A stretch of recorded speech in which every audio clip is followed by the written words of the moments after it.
Bonjour mes chers élèves, j'espère que vous êtes bien. Aujourd'hui, je veux expliquer un nouveau chapitre dans le titre, le type de réaction chimique, la combustion. On doit parler des réactions de combustion. Que signifie réaction de combustion? Que faut-il tout d'abord pour avoir une réaction de combustion? La réaction de combustion ne peut se produire sans le corps à brûler appelé combustible. Y a-t-il d'autres conditions? On doit voir s'il y a d'autres conditions pour avoir une réaction de combustion.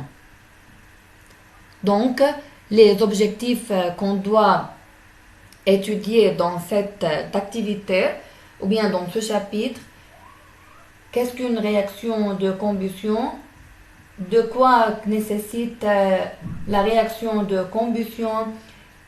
On doit distinguer entre la combustion complète et la combustion incomplète.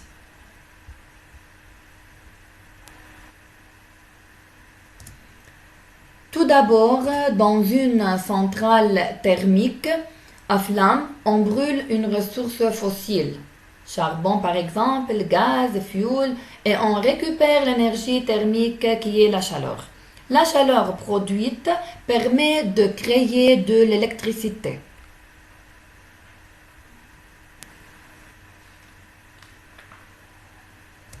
Tout d'abord, on doit savoir qu'au cours d'une combustion, un combustible, généralement un composé organique, réagit avec un comburant.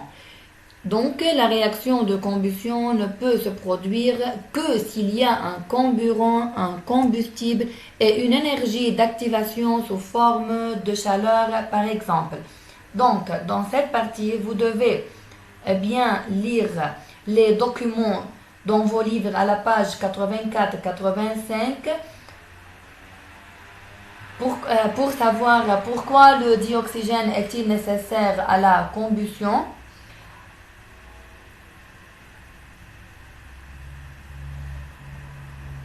Et quel est l'intérêt de la température d'allumage durant la combustion? Alors, je répète que toute combustion nécessite le corps à brûler appelé combustible. Alors, le combustible, c'est un corps à brûler. Le dioxygène de l'air appelé comburant et une certaine température appelée température d'allumage ou bien température d'inflammation.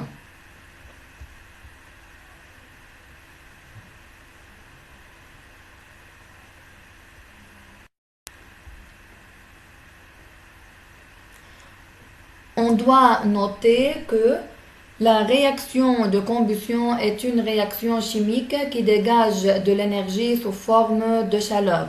On dit que la réaction est exothermique.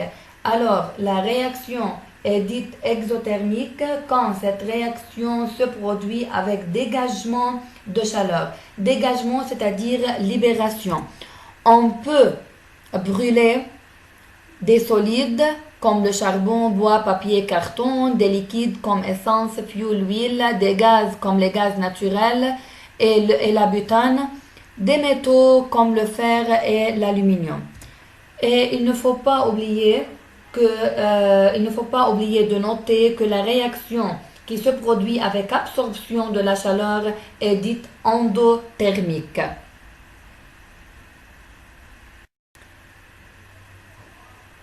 Les combustibles utilisés dans les centrales thermiques à flamme sont constitués principalement d'atomes de carbone et d'hydrogène. Au cours de cette réaction chimique, il se forme de l'eau et du dioxyde de carbone. On peut traduire cette transformation chimique par une équation hydrocarbures plus dioxygène donne dioxyde de carbone plus eau. Alors l'hydrocarbure c'est le combustible, le dioxygène c'est le comburant. Il peut se former d'autres produits, par exemple le monoxyde de carbone et le carbone.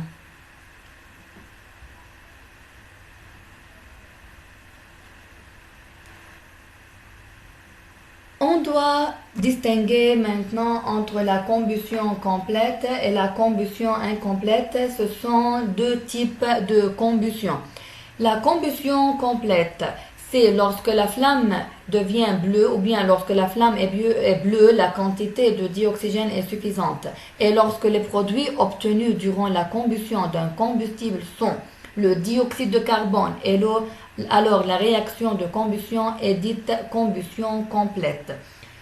Alors je répète, durant la combustion complète, le mélange produit est le dioxyde de carbone et l'eau et la flamme est bleue ou bien bleu rougeâtre. Mais la combustion incomplète, lorsque la flamme est rouge jaunâtre, la quantité de dioxygène est insuffisante et lorsque les produits obtenus durant la combustion d'un combustible sont le carbone et l'eau, la réaction de combustion est dite combustion incomplète. Donc, dans la combustion incomplète, il y a formation d'un dépôt noir de carbone et de l'eau ou bien de la vapeur d'eau. Donc, vous pouvez bien lire dans vos livres les deux protocoles expérimentaux ou bien les deux activités à la page 86-87 pour bien distinguer entre la combustion complète et la combustion incomplète.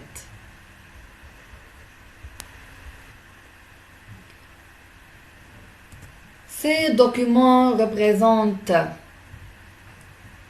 la différence entre la combustion complète et la combustion incomplète. Regardez, durant la combustion complète, la flamme est bleue et les produits sont le dioxyde de carbone et l'eau. Durant la combustion incomplète, la flamme est jaune ou bien rouge jaunâtre. Les produits sont le carbone et l'eau. La combustion complète est non toxique, mais la combustion incomplète, puisqu'elle produit le monoxyde de carbone ou bien le carbone, elle est toxique.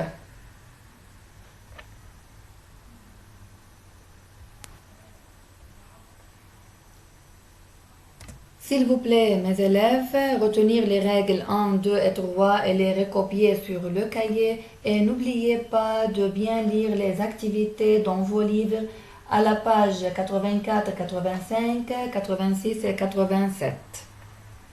Merci de votre attention.